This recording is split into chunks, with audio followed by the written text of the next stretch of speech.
नमस्कार दोस्तों। एस हिंदी कहानियाँ चैनल में आपका स्वागत है। आज फिर एक नए कहानी के साथ चलो स्टार्ट करते हैं। एक दिन बच्चों ने पिकनिक जाने की बात कही। यह सुनते ही अंकिता की रूह कांप गई, क्योंकि उसे एक पुराना किस्सा याद आ गया। ये बात तब की है जब अंकिता 10वीं क्लास में पढ़ रही थी। एक दिन टीचर ने पिकनिक का प्लान बनाया था। अपने सभी दोस्तों के साथ अंकिता ने भी जाने के लिए हाँ कर दी। पिकनिक पर जाना था पावागढ़। पूरा स्कूल पिकनिक जा रहा था, इसलिए करीब 30 बस सभी बच्चों को ले जाने के लिए तैयार थी। अंकिता अपने दोस्तों के साथ सबसे पीछे वाली बस में बैठ गई। सभी हंसते मस्ती करते हुए बस से जा रहे थे। तभी कुछ दूर जंगल के पास पहुंचकर उसी बस से तेज आवाज आई। ये वक्त रात के करीब 1:30 बजे का था। ड्राइवर गाड़ी से बाहर निकला तो उसे पता चला कि टायर फट गया है। ड्राइवर ने सबसे कहा कि बस का टायर बदलने में करीब 2 घंटे लगेंगे, आप सब नीचे उतर जाइए, मैं इसे बदल देता हूं।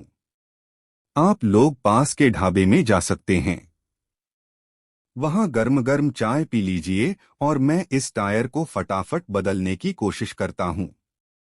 ड्राइवर की बात सुनकर सभी बस से उतर गए और पैदल चलते हुए पास के ढाबे में पहुंचे। वहां एक बूढ़ा व्यक्ति चाय बना रहा था। इतनी रात को ढाबा खुला हुआ और किसी इंसान को चाय बनाते देख सबको हैरानी हुई। उस बूढ़े इंसान ने कहा, आप सब चाय पी लीजिए, यहाँ अक्सर लोगों की गाड़ी खराब हो जाती है, इसलिए मैं भी अपना ढाबा हरदम खुला रखता हूँ।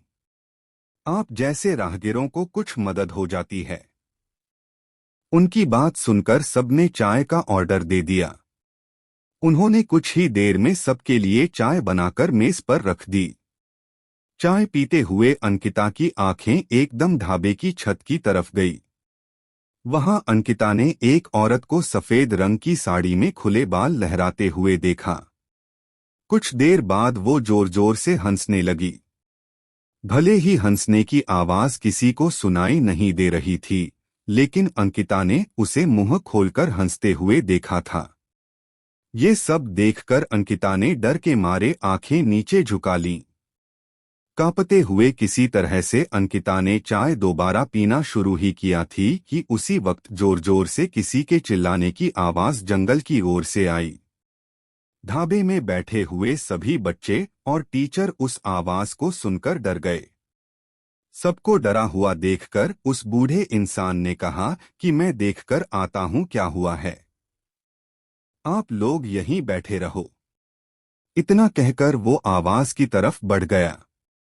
तभी एक लड़की को खून की उल्टी लगातार होने लगी।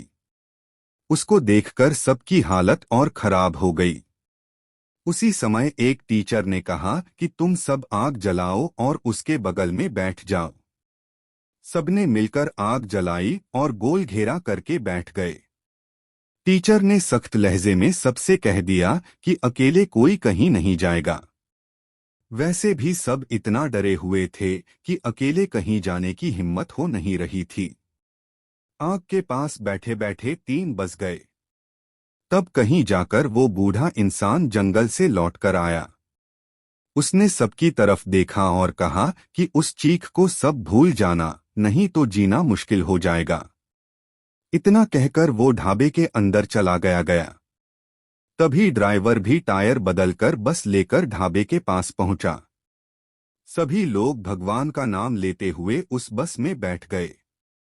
टीचर ने बस में बैठते ही सबको कहा कि कोई एक दूसरे से बात नहीं करेगा, सीधे सब सो जाओ। टीचर की बात मानकर सब चुपचाप बस में ही सो गए। उसके बाद पिकनिक स्पॉट पर पहुंचे और करीब 1 हफ्ते बाद घूमकर आ गए। पिकनिक में किसी ने दूसरे बस के बच्चों से उस रात के बारे में कुछ नहीं कहा, क्योंकि टीचर ने मना किया।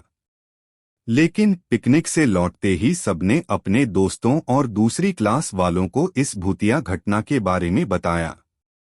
आज पिकनिक का नाम सुनते ही यही भूतिया ढाबे की कहानी अंकिता के मन में आ गई और बच्चों को पिकनिक भेजने से उसे डर लगने लगा।